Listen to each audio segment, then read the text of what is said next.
So hey guys, along with me this morning, and I got slides, I don't really follow slides, I'm much more of a conversationalist, but along with me this morning, I also have Ted Jones and Chris Cantrell from the FBI. You all want to come up as well? And so you have them to talk and get their experiences too.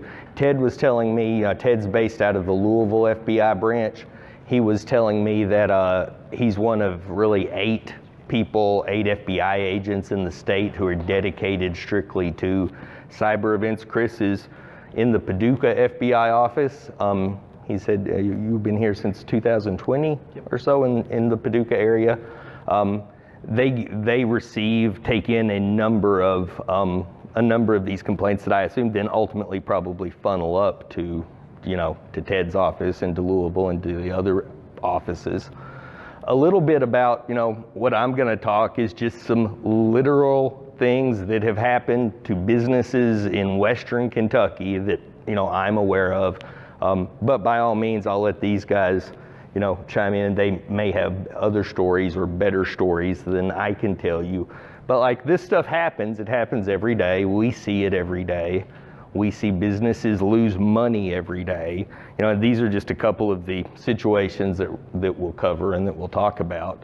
But ultimately, the reason that I do this, I think the reason that these guys do what they do is because we don't want you all to be a sitting duck. We don't want you all to fall victim to these scams. And ultimately, we don't want businesses to fall victim to these scams.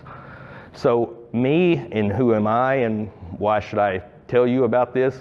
So I'm from Western Kentucky. I'm from Marshall County. I went to Marshall County High School and graduated because a guidance counselor loved me because I can't do math. I can barely do math at all. But I graduated, went to PCC, had a great IT professor named John Voss, who some of you all may know. He told me about 3 months in, you're not going to be able to do math. You need to do something else because this whole math thing is not going to work out for you. I started a computer business when I was 19 in Paducah down on Broadway, Revolution Computer Systems. I was there for 6 or 7 years, and then ultimately started SmartPath. SmartPath is based in Calvert City, which is where I live. We also have an office in Paducah at Sprocket at the Coke plant. And really what we do is we provide IT services and cybersecurity services and consulting for businesses. And consequently, that's what I've built my career doing. And there's unfortunately, or maybe fortunately for me in this area, there's just not a lot of nerds and there's not a lot of people who do what I do. And so I've been blessed to have a pretty successful business in Western Kentucky doing what I love to do, which is being a nerd and playing. And ultimately, though, the big thing is SmartPath, we do this. Why do we do it? We don't do it because we like to play with computers. Really, that's kind of part of it. We do it because we are very much a people business. SmartPath's mission is that we want to have a profitable enough business to give our employees money to go do good in the community. We can't do that if businesses in the community are paying people in Russia or ransomware actors, wherever they are, money. That doesn't go with our mission. So Ted, you had some numbers about this, numbers that I got just for average small mom and pop under 5 employee business when they have some kind of cyber event, and we're talking like small boutique type stores, under 5 employees.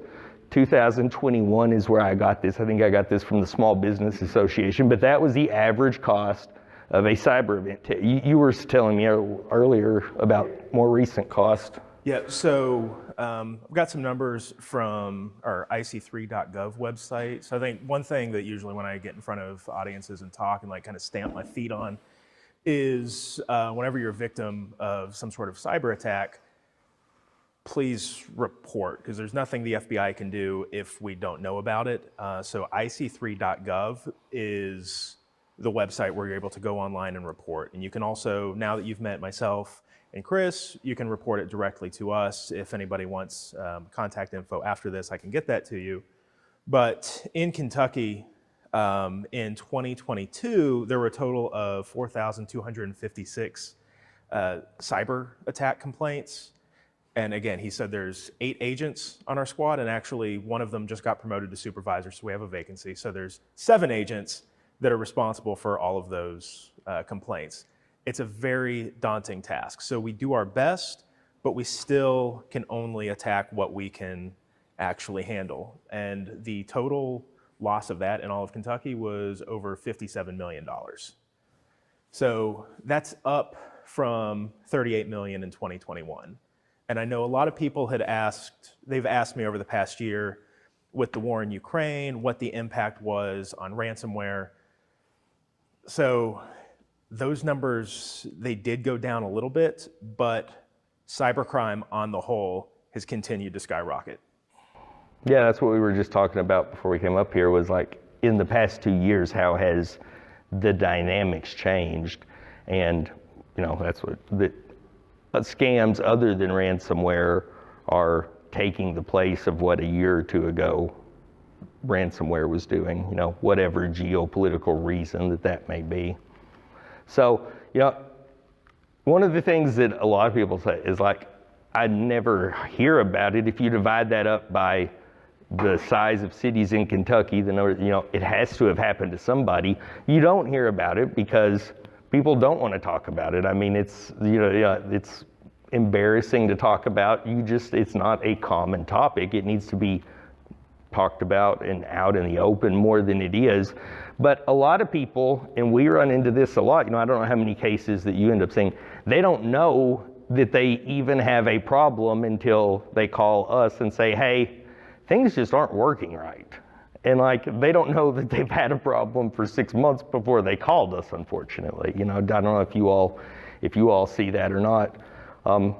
And really the ramifications can be pretty serious. In Kentucky, the state attorney general has a data breach law regarding the number of records that have to be lost, along with some kind of other personal information, and it's not many. I mean, I think the notifications start at 5 or 6, first name, last name, plus a driver's license number, or plus an account number, that kind of thing.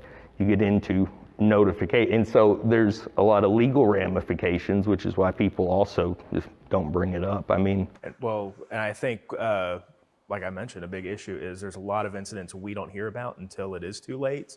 And I think one thing that I do want to drive home with a lot of people is the FBI is not a regulatory agency. We do not levy sanctions against domestic companies. We're not going to try to negatively impact victims. Our interest is gathering evidence, gathering intelligence, and then also sharing intelligence from other victims and other lessons learned. And we can't do that if we don't know about your attack. Yep. So, like I said, I've got some stories. These guys may have other stories or better stories, but I've got some stories of just about local businesses that these kind of things have happened to. So this one was actually in Graves County, and this company, and a fairly large company, but back in 2016, they actually originally contacted us. They had a bookkeeper who had received an invoice from a vendor through email, and it looked legit. The difference was O's. So Linux, I think they're an HVAC company, like they make air conditioner parts or whatever. But Linux was what the domain name was. They got a fake email from somebody at G0 Linux instead of GOLinux.com. Never noticed it.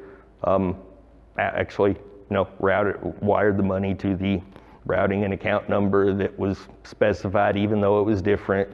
Didn't realize it for 24 hours and never got the money back. So that was, they got over that. That was actually 2018. And then to that last year, somebody else in the company did the same thing for about $123,000.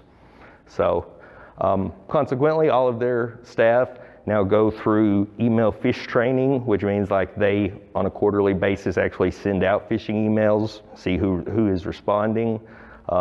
Their people now go through cyber awareness training upon hiring, and they've really clamped down. But it's taken, losing 6 figures of money twice, and that one's pretty easy. I mean, even looking at that, it's hard for me to tell which one is 0 and which one is O, and that happens.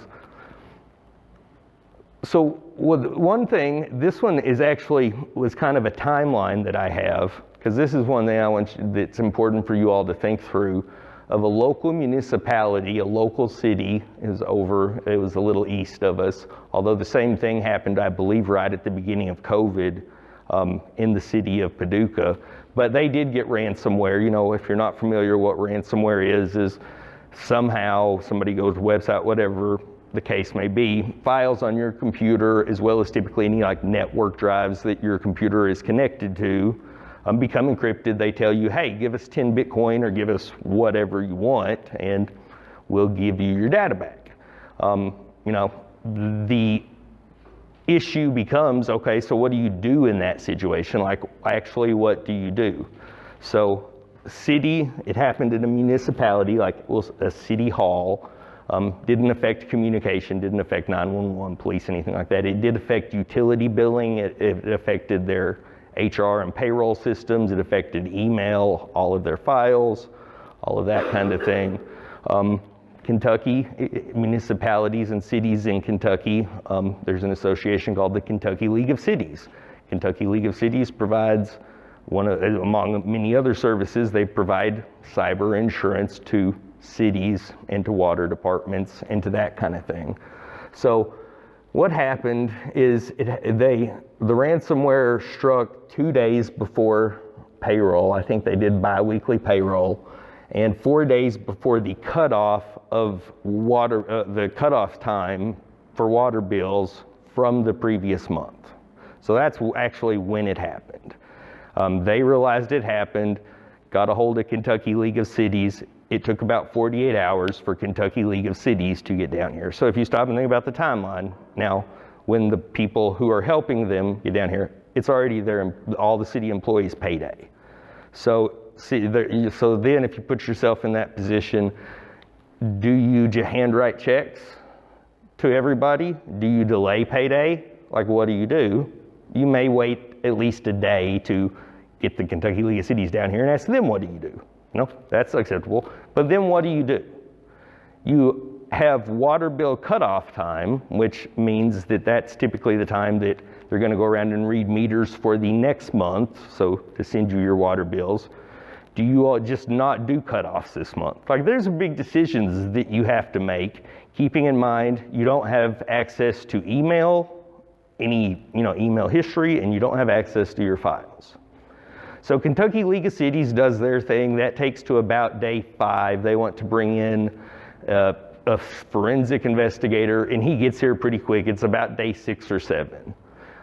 By day 7 now, keep in mind, no accounting, no checks, no email, no access to files. They are able to begin the recovery process. So days 8 and 9 are recovery. I believe that was over a weekend. That gets you to day 10. So day 10, they're starting to come back online. Somebody has to then decide, well, what's most important? Is everybody getting email backup most important? Is getting accounting backup most important? They make those decisions. Ultimately, by the end of about day 15, 14, beginning of day 15, they're back somewhat functional. Like, you could go in and pay a bill, and they could email back and forth, that kind of thing. It took them until about day 30 or so to function as they did before, like function as they did the day before they got ransomware.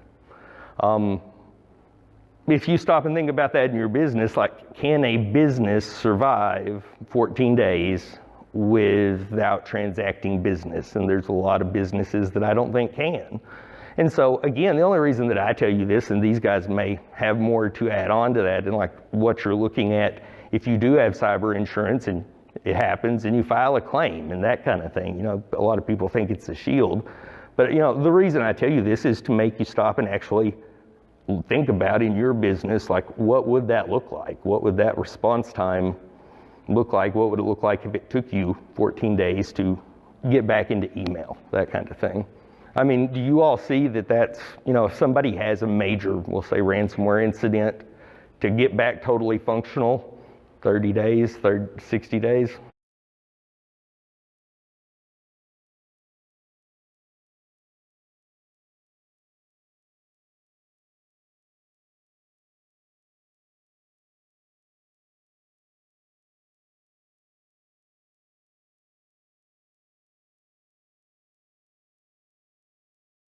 One of the things we were talking about that you all may speak to a little bit is the fact that people do think that cyber insurance or cyber liability insurance, those kind of things, are like a all-encompassing blanket shield, against, or at least a level of protection against this. And really, that's not always the case. Correct. It's definitely not. I think there was a period when cyber insurance started becoming very popular. Everyone was getting it, and I'm not saying don't get cyber insurance, but a lot of people thought that they could hide behind it, and then they would see that they were a victim of a ransomware attack. They would pay the ransom very readily, like, okay, just going to get my files back. The ransomware actors would often know that they have insurance, so they would start increasing the ransom demands. But when insurance companies realize that the victims aren't actually implementing the protocols that they should to keep their company safe, they're not paying out the insurance. They're not paying out the claims, and the victims then again, fall back, and now they're suffering the extreme losses.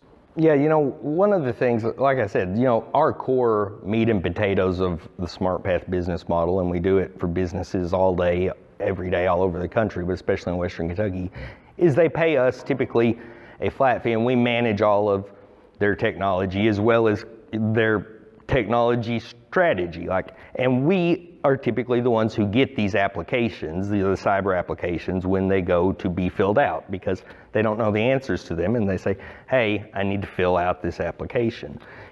What we spend nowadays, more of our time, as much time anyway, as anything else, are just making sure that our clients are complying with the requirements of their insurance policies, meaning that if they say that you have to have two-factor authentication to log on to your computer, that they actually do have two-factor authentication to log on to their computer, and that they don't go out on Saturday to Best Buy and buy a new computer that doesn't get two-factor authentication because it's shadow IT and nobody notices. We spend as much time as anything nowadays making sure that people are complying with the requirements of their policy, and a lot of people don't know what the requirements of the policy are, and when they go to file a claim, they haven't been using two-factor authentication, so right there is instant claim denial before it hits anybody's desk to even try to adjust it. But timeline's a big part of it. Like I said, be thinking, how would you survive that? Can you survive that? One of the things that Ted just kind of alluded to, this was a Marshall County situation.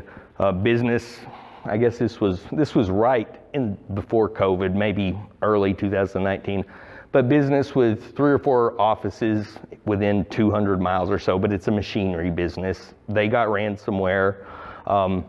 They had insurance actually, they started a claim. Their insurance agent, got a forensic person involved. By about day 3, their insurance agent had a frank conversation with them and said, look, this is going to be at least a week and a half probably to, get the person there, start to get it to a place where we're comfortable, you can start recovering. Guy said, I can't be down that long, I'm just gonna pay the ransomware. It was about $100,000, and I'm gonna pay somebody to come get my stuff back up because I can't be down that long. So yes, he had insurance, made the decision, and it ultimately ended up just paying it because it was a lot less to pay to get it done than the cost of not conducting business for 2 weeks in his particular business. So that's the other thing, that while you may have cyber policy, are you able to survive what they want to do when you want to make a claim? So this was, and Ted and I were talking about this one a little bit. This was actually in McCracken County, a small little mom and pop store, and they also sold their products online using Shopify. If you're not familiar with what Shopify is a very popular way to sell products online. Lets you set up an online store. Probably one of the most popular e-commerce platforms right now in America. So they had a Shopify store and sold online. They also used Shopify within their brick and mortar store, their little boutique, to take credit card payments and act as a point of sale system if you went in and bought a pair of shorts or whatever the case may be. So they hired a freelancer from Fiverr, which is a service where you can go hire freelancers to do some social media work for them, and I think some Instagram work for them. They gave the freelancer administrative privileges to their social media account because that's what they hired them to do. Their social media accounts were tied or were integrated with Shopify. They kind of, I guess, didn't think about that. Freelancer worked great. I think that they provided the results that the boutique wanted until 4 or 5 months later. And believe it or not, it took these people quite a while to realize that deposits weren't hitting their bank account. Like, I look at my bank account a lot more than that. But deposits started not making it to their bank account. Like, they were noticing, hey, cash flow's a problem, something's going on. By that time, $45,000 to $50,000 had not made it to their bank accounts.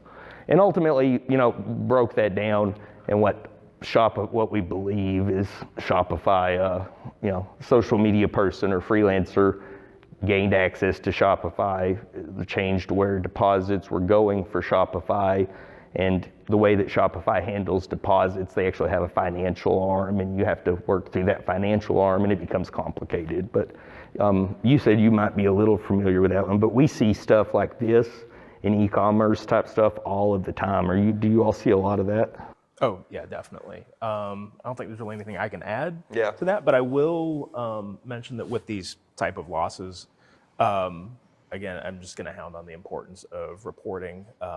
Within 3 days, a $50,000 loss, if it's a wire transfer or any type of transfer that goes overseas, the FBI is able to step in and we can freeze that transaction, and we are able to get the money back. Now, it starts a very long process by the banks of actually releasing the money back to the victim, but we can halt it.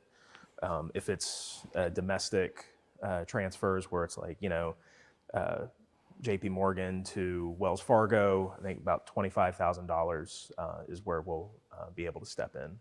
That's what I was going to ask, like, what's the threshold where, and if that's the case, what do they do? Do they work through Paducah police to get to you all? Do they contact you all through IC3? Like, what should people do? I would say all of the above. Okay. Report it to locals, report it to us, report it to IC3.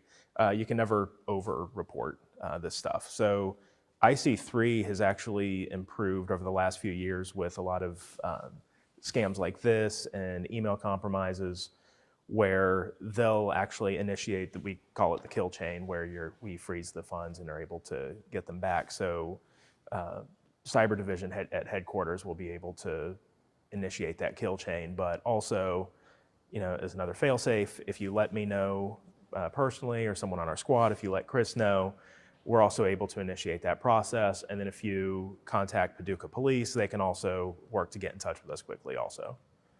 Cool. Well, that's good.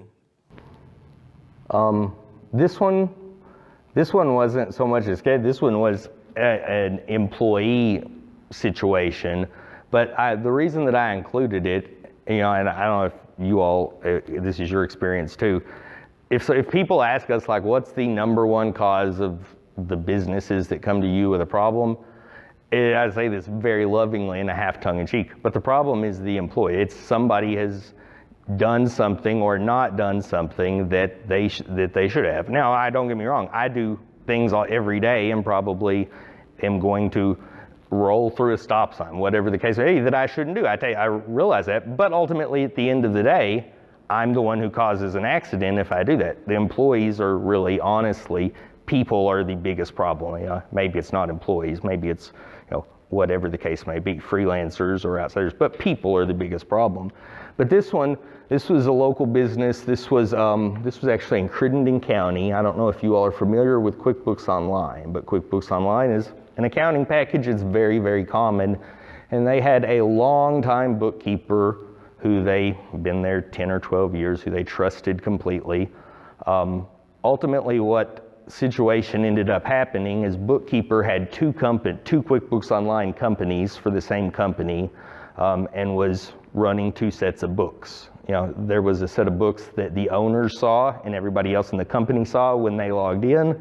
When the bookkeeper logged in, she actually had 2 companies that were the same name, and she did 2 sets of books and wrote herself a lot of checks. Owners never knew. It never became apparent because everything looked like, to me, I get it. Like, I would log in, I see my company, I go into it, I look at my reports. Like, I wouldn't even have an idea that there was something weird going on, something odd going on there. But where that comes to, and the only thing that I can say to that is, always, and no matter what, but I guess especially in financial matters, trust but verify. I mean, make sure, at least when you file your taxes, that the numbers add up to what you think they should add up to, however you need to do it. Trust but verify. I mean, people are good. People will tell you that they've set up a passcode on their phone, but occasionally make sure you watch them type in the passcode and that they didn't really just tell you that because you told them to, and they know a passcode is hard for them to remember and all of that kind of stuff. And really just, trust but verify, because no matter what, I think a lot of what you see in the news, and I don't know, you all probably can speak to this better than I can, but a lot of what you see in terms of financial loss and embezzlement, that kind of thing from employees, comes from a lot of times employees who have been very long-standing employees, who have been there 5 years, 7 years, who are very trustworthy. I mean, do you all see that a lot? I don't know if you deal with a lot of internal type. Just from my personal experience and my caseload, not usually. So we have a squad that deals in financial crime and white-collar crime at our office. So most of what I deal with is coming from the outside, but personally, anecdotally, yes, I have seen that. Yeah. I mean, you see that, unfortunately, in the newspaper, even where we're at in a fairly small area, you see it once a week, once every 2 weeks, that, that's a situation that goes on. And I'm as guilty as anybody else, both personally and professionally, about not watching my checkbook. But you just got to watch your checkbook at the end of the day and kind of have that gut feeling. If things don't feel right, then they're not right, probably. There's usually a reason for that gut feeling. But no, like I said, purpose there and lesson there is just make sure that your people are doing what they're supposed to be doing. It's not a bad idea to make sure that they don't respond to a phishing email by fish testing them 2 or 3 times a year. That kind of thing. Trust but verify. The one thing that I always hear, I don't know if you all hear this a lot, but we're small.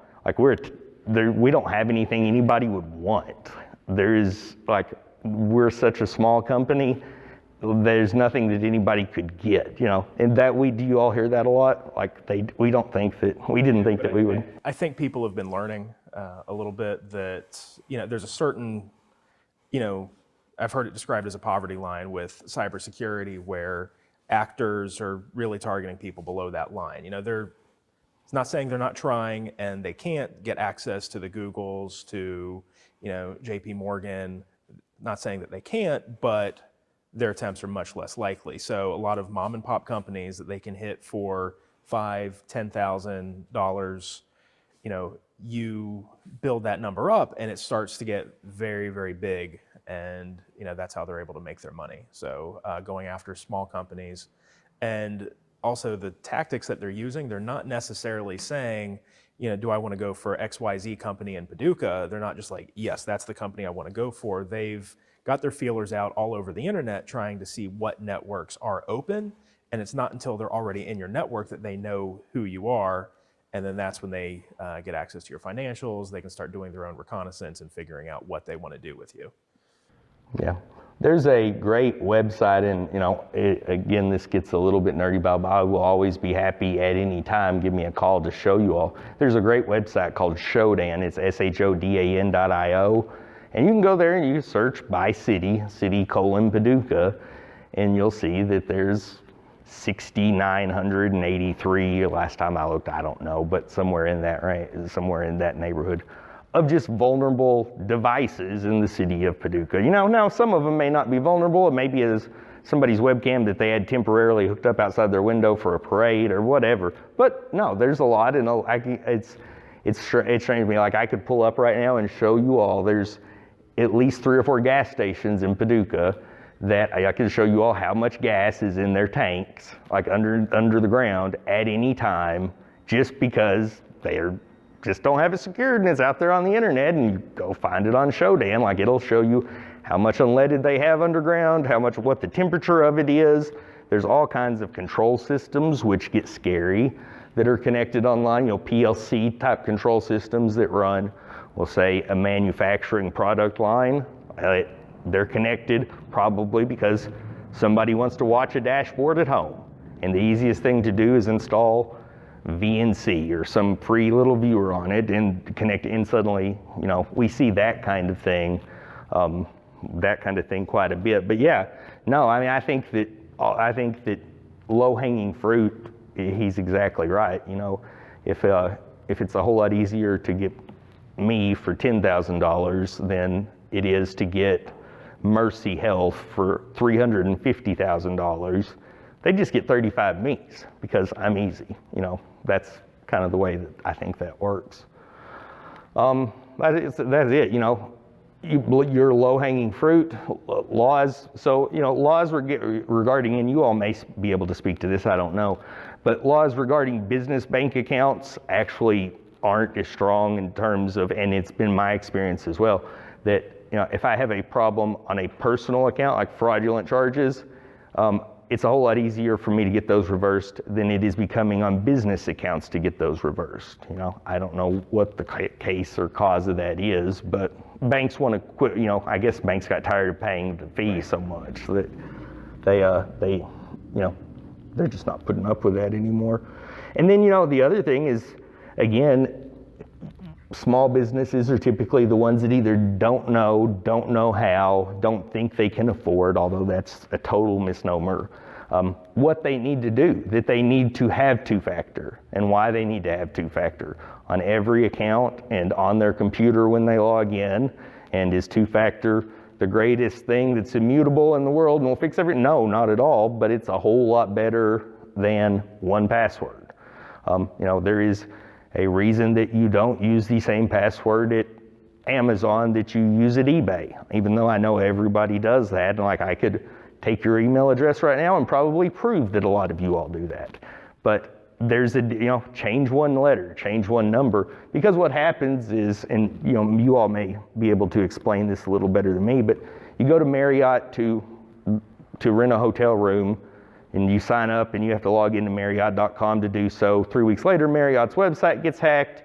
The password that you use to create your account at Marriott.com is the same password you use for your Amazon and everything else. Well, now whoever breached the website has those credentials. They'll sell them.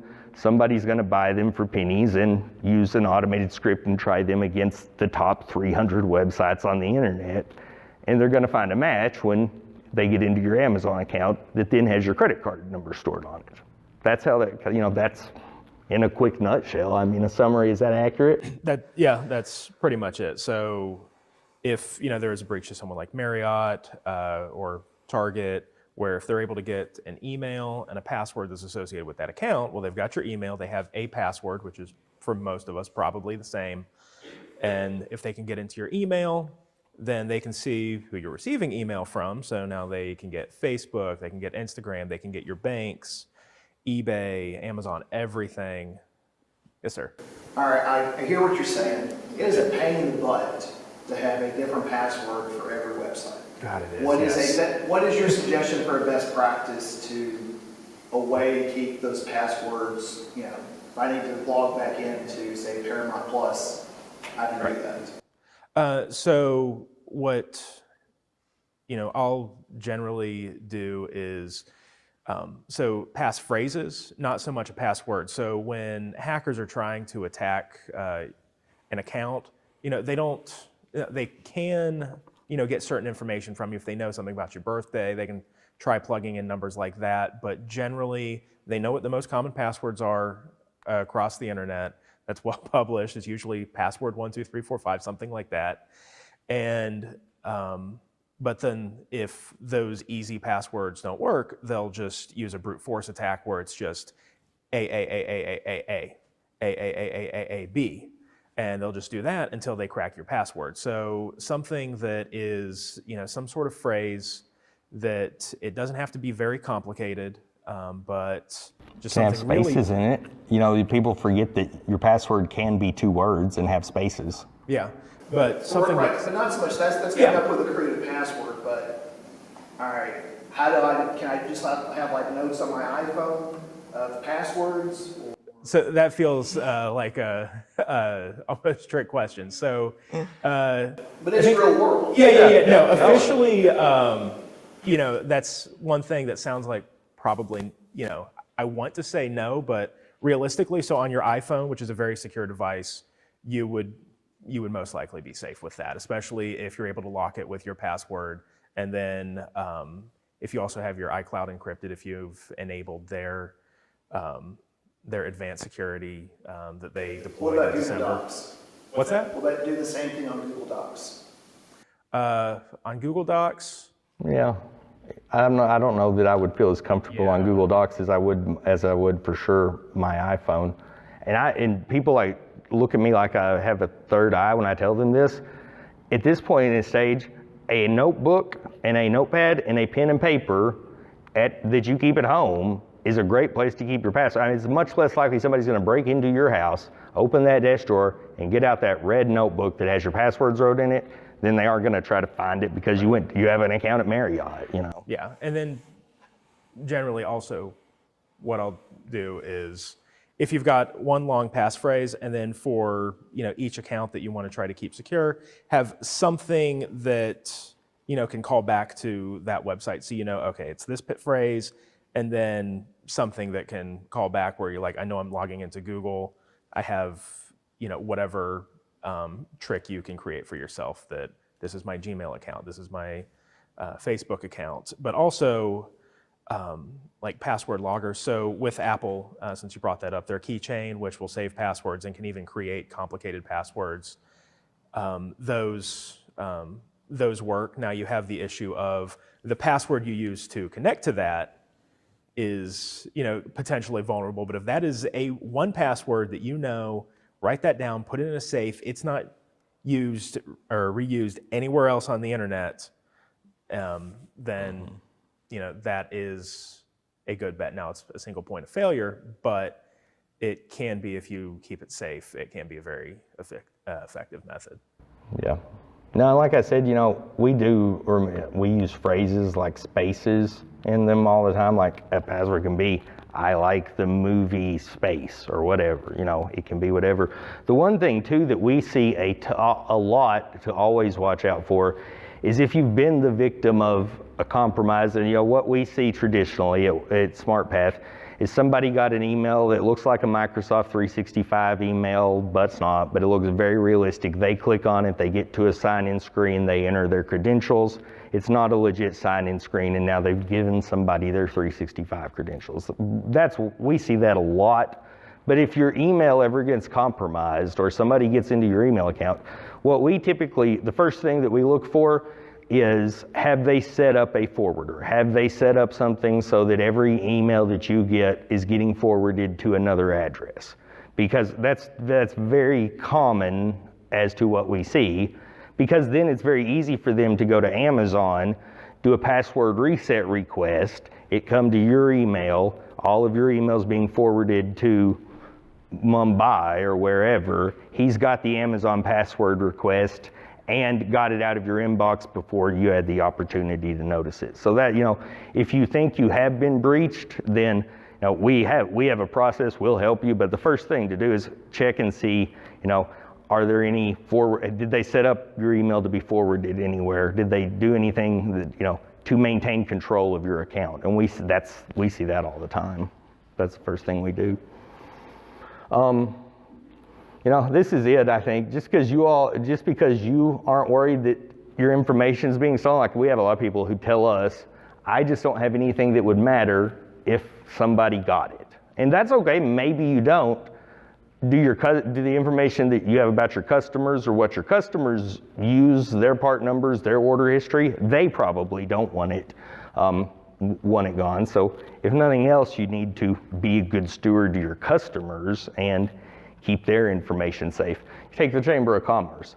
Like, is there really anything that SmartPath and the Chamber of Commerce would have transacted business on that, if it got exploited somehow, would cause damage to either me or the Chamber?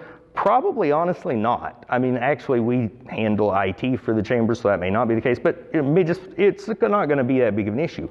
But it's still an issue to me if my name, emails, whatever, get out there because of something that happened at the Chamber. Likewise, if something happens at SmartPath and the Chamber's stuff gets out there, like, they don't like that. That feels bad, you know? So be a good steward of their information. You know, the best thing that we tell people that they can do is be aware of what their risk is, like what their liability is. You can do that with a risk assessment, a threat assessment. We'll be happy to help you with that. It's easy to do. But really, just like looking from outside in, like, what is your risk? And then making plans like how you handle it. Do you have appropriate insurance? Do you have policies in place that if somebody loses their phone, it has your company's private information on it, what happens? It's their personal phone with their pictures of their kids. It has your company's payroll data on it. They leave it in the back of an Uber. You know, just think about things like that. And we definitely can help you. But you know, if you all had to tell businesses and these people, like, what are the top 2 or 3 things that they just can always know and do to be in the best position possible, what would you all tell them? 2-factor authentication, offline backups. Yeah. Don't give your password to anyone. That happens a lot too. Like I said, you get a fake email that looks very legitimate, and you get to a login screen from clicking on something, and suddenly you've given somebody your password who's not the website that you intended to log into. So, you know, you guys kind of the rest of the time, I mean, what do you all see? What have you all seen that's been exciting lately? And do you all see more in this part of the state versus the rest of the state? You know, what go for it. It's really all over the state. So the way we're structured, so Chris works here in Paducah. He's able to, you know, work federal crimes in the western part of the state. Our cyber squad in Louisville, we also cover the entire state and cybercrime in the entire state. So everywhere, all the way from Paducah to eastern Kentucky, you know, we see these compromises. Do you see it more with businesses, with individuals, with? Oh, absolutely. So businesses, I think there was a point where individuals were easier to compromise, they were easier to attack. I think that's even where, like, the early days of ransomware, it would be individual computers that would be locked down, but the profit there for the actors is not at all, you know what it is if you're able to get into some sort of enterprise, some sort of business. So that's when you're going to get into mom and pop businesses. And then even kind of like a step above that, where you're going to get into large scale companies that are still relatively small as far as personnel is concerned. So that have a lot of business, are doing, you know, several $1 million a year in business, you know, even government contractors, but where their personnel is relatively small and specialized, and they may not have all of the necessary cybersecurity protocols in place. One of the things that people ask me all the time is like, so who are these people, and like why are they doing it? But like, who are these people, or who's becoming a millionaire behind the scenes that we don't know about? You know, that kind of thing. Like, who's doing this? Who are these actors?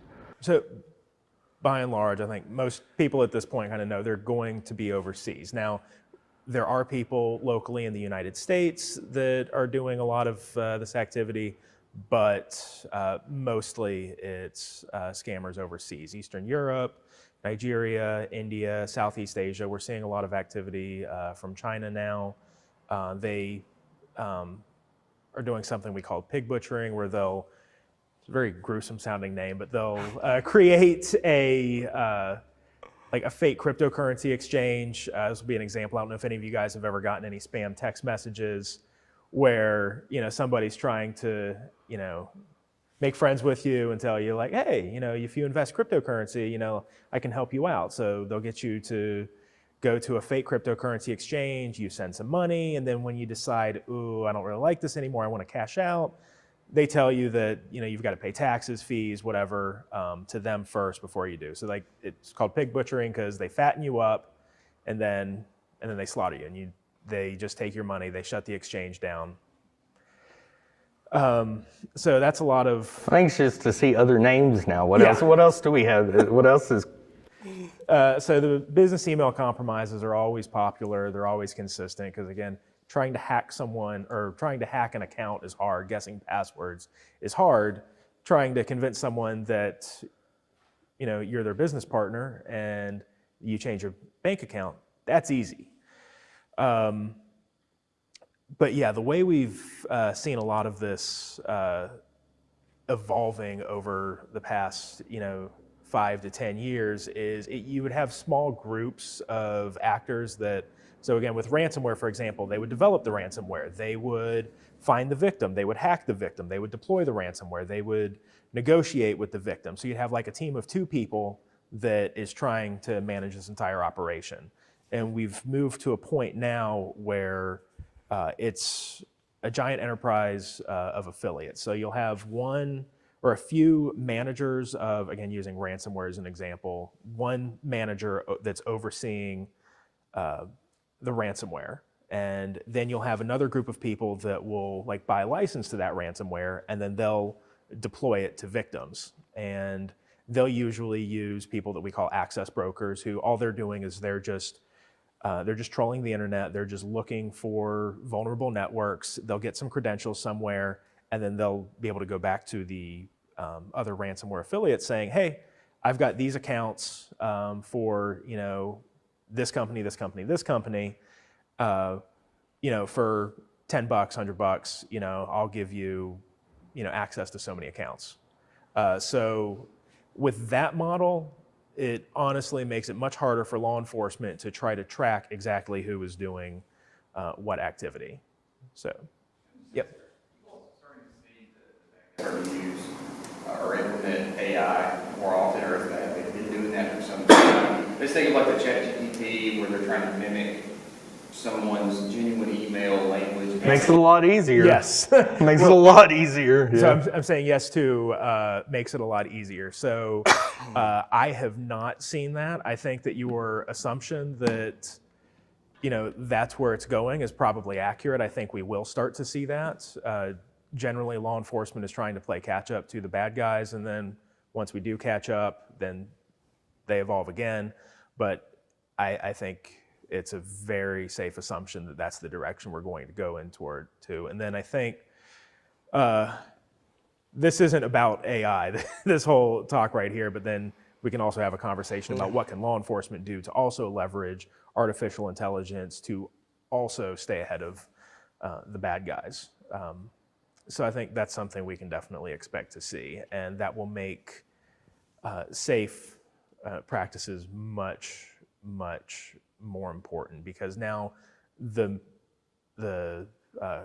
measuring stick for what are best practices is going to raise significantly. And now the low-hanging fruit, or when you thought you were safe from people, now you could be the low-hanging fruit just by, if all you're doing is 2-factor authentication. It's not to scare anyone, but there are ways to compromise that. It's just easier to find people that aren't using it. A lot of people don't realize, here in Paducah, we obviously have CSI. CSI, it does a tremendous amount of business with PayPal and Venmo and those kind of companies because they are a central processor for banks, so it becomes very easy for them to do scam checks against Venmo transactions when I send Aaron money on Venmo. Well, CSI has the banking information from so many banks that they're able to, use AI and the systems they've developed and whatever to verify that, yeah, Willie is normal to send money to Aaron, or no, this is really, really strange.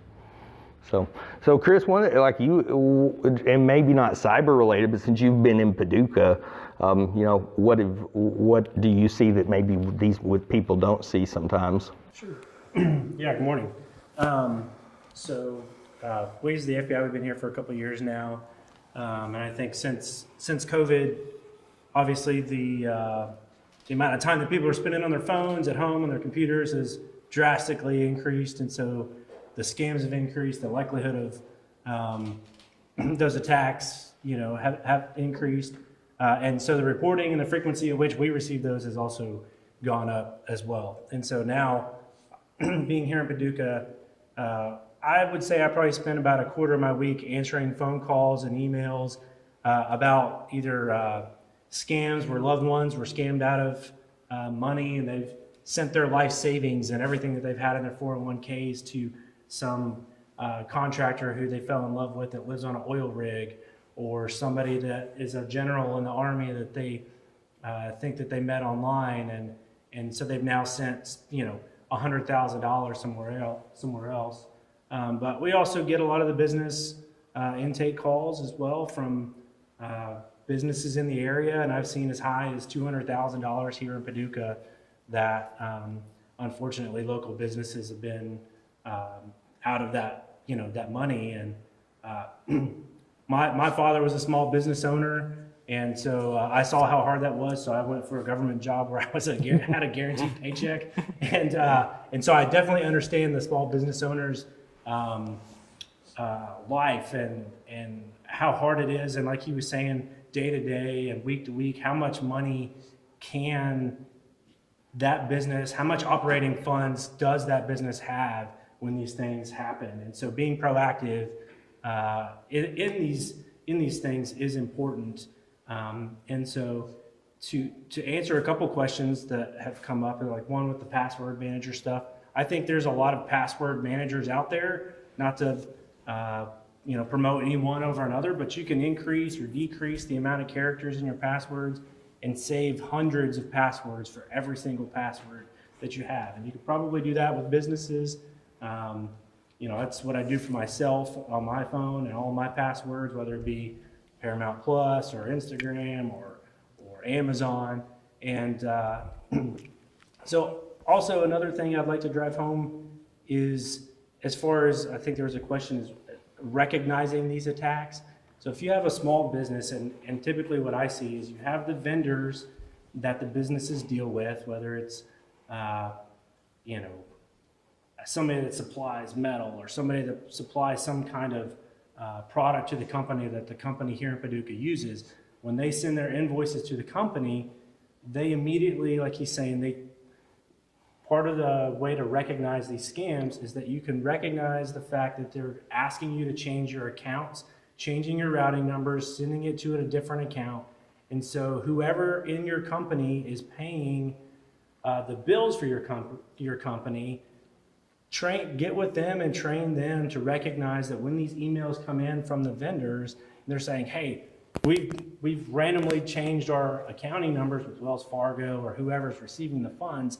Have them recognize and verify, trust but verify, that the information that you're dealing with and the money that you're about to send, whether it's $50,000, $100,000 or whatever, is actually the money that needs to go to the appropriate vendor. Because what I see here is that we're not verifying that those are legitimate companies that we need to be paying. And so 2 weeks, 3 weeks, a month down the road, when the legitimate vendor is now seeking payment for what they provided, it's too late. It's past that pending period at the bank that they can stop those transactions. They can't stop it at Wells Fargo. They can't stop it at Chase or wherever, because it's past that period. It's not pending anymore. And it goes into that account for maybe a day on the subject side, the one that stole the money, and it's gone. It's gone, and it's transferred to cryptocurrency, or it's somewhere now that can't be touched. And so the likelihood of getting it back to the business and that business having those funds to operate again is very unlikely from what I see here. So just as somebody in Paducah, I'm kind of like the low level, Paducah PD report guy. Like, I get the ones that call, they say, what do we do?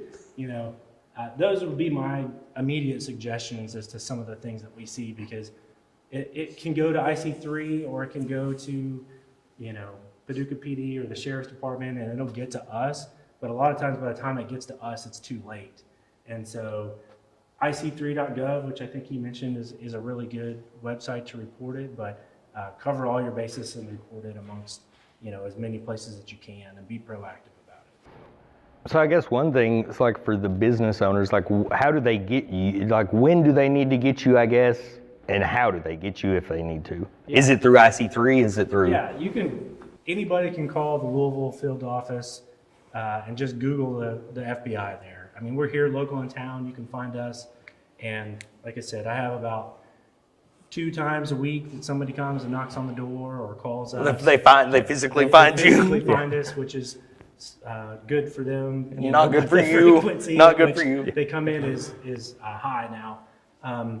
But no, they can find us wherever, and the faster that you get in touch with us, the faster you get in touch with the police department, the faster that we can bring resources in to help investigate, possibly get the money back, and or you can seek out your own businesses to help recover those funds, etc.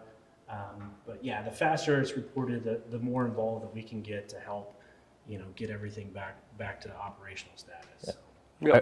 I will add one just kind of weird caveat to that. So when he says you can Google the FBI, for some reason, Google has not updated the phone number for our main field office since we've been in our new building for over 10 What'd you years. do?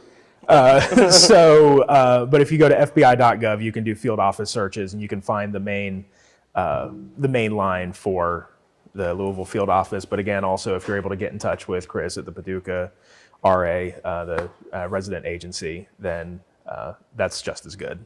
Yeah, and there's 2 of us. There's myself and my partner Joe.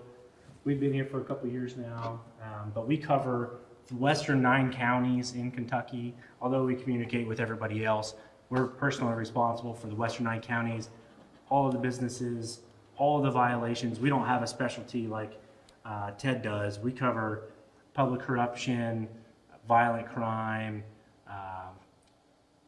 sex crimes with children, fraud, gangs, drugs, everything. So the 2 of us, that's what we cover. And so we're kind of the funnel that can push the information out to where it needs to go as soon as it gets reported. So. Awesome. And so one thing for any local business, it doesn't matter any of you all, at any point in time, we'll be happy to come out with you. We'll do a risk assessment and let you know kind of where you stand. One of the biggest things people can do is just search for very much like LifeLock protects your credit. Know what's out there on the dark web. If you get a hold of us, we'll always be happy to search your domain name and let you know what credentials that we can tell are out there from the services we use. But be aware, like I said, you got to kind of be aware of where you're at to know what you need to do to protect yourself. And by all means, that's what we do, and we'll be happy to always help anybody. But anytime you have any kind of situation or technology situation, please feel free to get a hold of SmartPath, get a hold of me. That is what we love to do. So, and get a hold of these guys, that take advantage of them as needed. Like I said, I know a lot of that works up through Paducah PD and IC3 and all that kind of thing. But I appreciate them definitely coming out and doing these kind of events, because this is, what it takes to make people knowledgeable and aware. You got anything else? Can you think of any good closing wisdom? No, just have a good, strong, long password. That's Yeah. it. Yeah. Awesome. Thanks, guys. I appreciate it. Of course, thank you.